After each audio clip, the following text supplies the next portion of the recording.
Iran છેલ્લા કેટલાક દિવસોથી દેશની અંદર થઈ રહેલા પ્રદર્શનોથી હચમચી ગયો છે. દરેક તરફ દેખાવો, ગદર, બવાલ, અહીં સુધી કે દંગા ફસાદ જોવા મળી રહ્યા છે. અત્યાર સુધીમાં ઘણા લોકોના મૃત્યુ થઈ ચૂક્યા છે અને હાલાત એવા બની ગયા છે કે ઈરાનિયન અથવા એશિયન મીડિયા શું બતાવે છે તે તો અલગ વાત છે. પરંતુ વેસ્ટર્ન મીડિયા ચોક્કસ એ સપનું જોવા લાગ્યું છે કે કદાચ આ પ્રદર્શનોના કારણે ઈરાનની અંદર તખ્તા પલટ થઈ જશે. એટલે કે સૈયદ અલી ખામેનીની હુકુમતને ઈરાનના લોકો પોતે જ ઉખેડી ફેંકશે. હવે વેસ્ટર્ન મીડિયાનું આ સપનું ક્યારે પૂરું થશે કે નહીં તે તો અલગ મુદ્દો છે. પરંતુ આજે મુદ્દાની વાત એ છે કે ઈરાનની અંદર જે કંઈ થઈ રહ્યું છે તે માત્ર અને માત્ર ઈરાનની ઇકોનોમી અને તેની કરન્સીના કારણે થઈ રહ્યું છે. પાછલા કેટલાક વર્ષોથી ઈરાનના આર્થિક હાલાત પહેલેથી જ ખરાબ છે, પરંતુ તેની કરન્સીની સ્થિતિ તો એવી છે કે દુનિયામાં તમને તેના જેવું બીજું કોઈ ઉદાહરણ જોવા નહીં મળે. હાલમાં પણ ઈરાનમાં જે પ્રદર્શનો ચાલી રહ્યા છે કે જે ગદરો મચ્યા છે તેની શરૂઆત થોડા દિવસો પહેલા એ સમયે થઈ હતી જ્યારે ઈરાનની કરન્સી એટલે કે ઈરાનનું ચલણ અમેરિકન ડોલર સામે એટલું વધારે પડી ગયું હતું કે જેટલું તે ક્યારેય તેના ઇતિહાસમાં પડ્યું ન હતું. ઉદાહરણ તરીકે જો તમે ભારતમાં રહેતા હો અને તમને એક અમેરિકન ડોલર જોઈએ તો વધારેમાં વધારે તમારે લગભગ 90 કે 91 રૂપિયા આપવા પડશે. પાકિસ્તાનમાં લગભગ 280-281 રૂપિયા અને અફઘાનિસ્તાનમાં તો માત્ર 65-66 રૂપિયા પૂરતા થાય છે. પરંતુ ઈરાનમાં જો કોઈને $1 જોઈએ તો તેના બદલે આજની તારીખે લગભગ 14 લાખ અથવા 14.5 લાખ ઈરાનિયન રિયાલ આપવા પડે છે. હવે વિચારવાની વાત એ છે કે ગૂગલ પર તો $1ની કિંમત માત્ર 42,000 ઈરાનિયન રિયાલ બતાવવામાં આવે છે, તો પછી આ 14 લાખ કે 14.5 લાખ ક્યાંથી આવ્યા? તો દોસ્તો, આ 42,000ની કિંમત એ દર છે જેને ઈરાન અધિકૃત રીતે એટલે કે ઓફિશિયલ માને છે અથવા જે તેનો સેન્ટ્રલ બેંક જાહેર કરે છે. પરંતુ જો તમે ખરેખર ઈરાનની અંદર જુઓ તો બ્લેક માર્કેટના કારણે ત્યાંની હકીકત તમને સંપૂર્ણપણે અલગ જ દેખાશે. ત્યાં વેપારીઓને અને સામાન્ય લોકોને ડોલર મેળવવા માટે બ્લેક માર્કેટનો સહારો લેવો પડે છે અને ત્યારબાદ તેમને લાખોમાં કિંમત ચૂકવવી પડે છે. હવે ઈરાન માટે સમસ્યા એ છે કે તે એક એવો દેશ છે જે આયાત પર ખૂબ જ વધુ નિર્ભર છે. એટલે કે પોતાના દેશમાંથી દુનિયાના બીજા દેશોમાં વસ્તુઓ ઓછી મોકલે છે અને બહારથી વસ્તુઓ વધારે મંગાવે છે. ખાવા પીવાની સામગ્રી હોય, દવાઓ હોય, મેડિકલ ઇક્વિપમેન્ટ્સ હોય કે પછી ઇન્ડસ્ટ્રી માટેનું રો મટીરિયલ, લગભગ બધું જ ઈરાનમાં બહારથી જ આવે છે.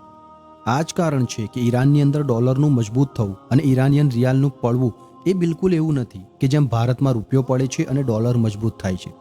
પરંતુ ઈરાનની અંદર તો જેમ જેમ રિયાલ પડે છે તેમ તેમ તરત જ ઈરાનનો દરેક અમીર અને ગરીબ માણસ તેની અસર અનુભવી લે છે.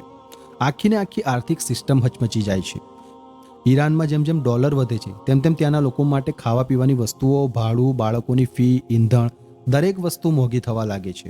અને આ જ કારણ હતું કે ડિસેમ્બર મહિનાના અંતમાં જ્યારે પહેલેથી જ ઘણો પડેલો ઈરાનિયન રિયાલ તેના ઇતિહાસના સૌથી નીચલા સ્તરે પહોંચી ગયો ત્યારે તરત જ એ આગ ભભૂકી ઉઠી જે આજે આપણે ઈરાનની સડકો પર જોઈ રહ્યા છીએ. જગ્યા જગ્યા પર પ્રદર્શન શરૂ થઈ ગયા. વેપારીઓએ પોતપોતાની દુકાનો બંધ કરી દીધી અને મોટા બજારો પણ બંધ થઈ ગયા. માંગ એકદમ સ્પષ્ટ હતી કે હુકુમત મોંઘવારી પર કાબૂ મેળવવામાં નિષ્ફળ સાબિત થઈ રહી છે અને હુકુમતને જોઈએ કે તે જલ્દીથી રોજબરોજની વસ્તુઓની કિંમતો ઘટાડે અને તે મોંઘવારીને નિયંત્રણમાં રાખે. હવે ઈરાનની આજની આર્થિક સ્થિતિ ખરાબ થવાનું કોઈ એક જ કારણ નથી, પરંતુ તેની પાછળ ઘણા બધા કારણો છે.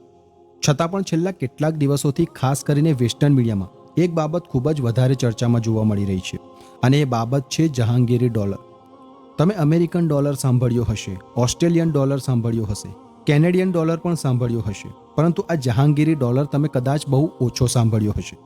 કારણ કે આ જહાંગીરી ડોલર માત્ર અને માત્ર ઈરાનની અંદર જ જોવા મળે છે. તેની કહાની કંઈક આવી છે કે 2018માં જ્યારે ટ્રમ્પે ઈરાન સાથે થયેલી એ ન્યુક્લિયર ડીલ તોડી નાખવાનો નિર્ણય લીધો હતો કે જે ન્યુક્લિયર ડીલ અગાઉના રાષ્ટ્રપતિ બરાક ઓબામાના સમયમાં કરવામાં આવી હતી અને જે ડીલ હેઠળ એક તરફ ઈરાન આ વાત પર સંમત થયું હતું કે તે પોતાનું ન્યુક્લિયર પ્રોગ્રામને એક કંટ્રોલમાં રાખશે, તો બીજી તરફ વેસ્ટર્ન દેશોએ પણ ઈરાન પર લગાવવામાં આવેલી બધી પાબંદીઓ હટાવી દીધી હતી.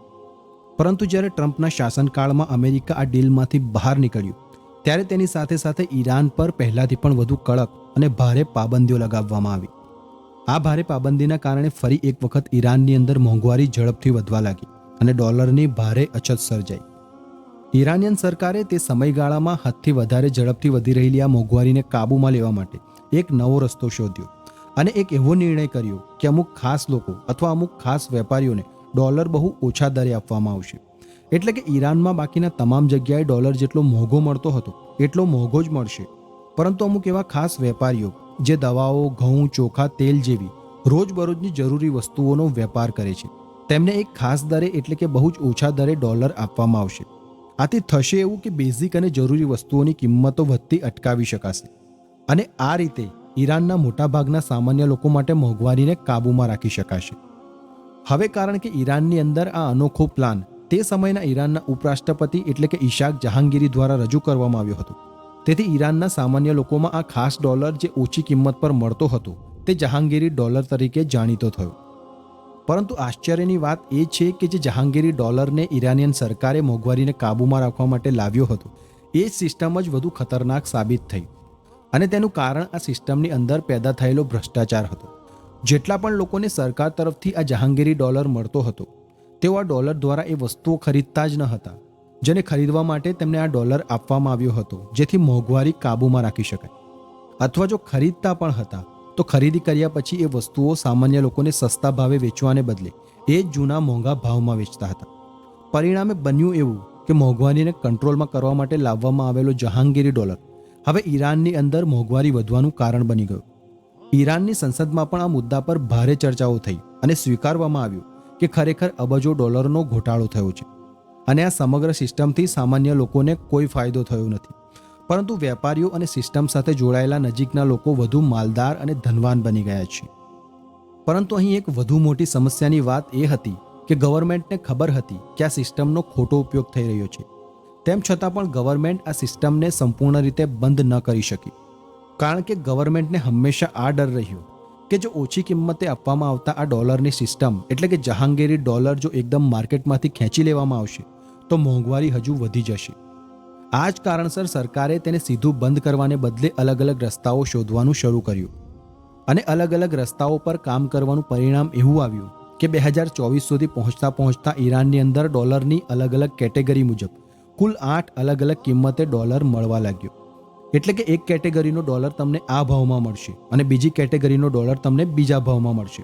તમે વિચારો કે ભારત જેવા મોટા દેશમાં ડોલર એક જ ભાવ પર મળે છે, જ્યારે ઈરાનની અંદર ડોલર 8 અલગ અલગ ભાવ પર મળી રહ્યો હતો.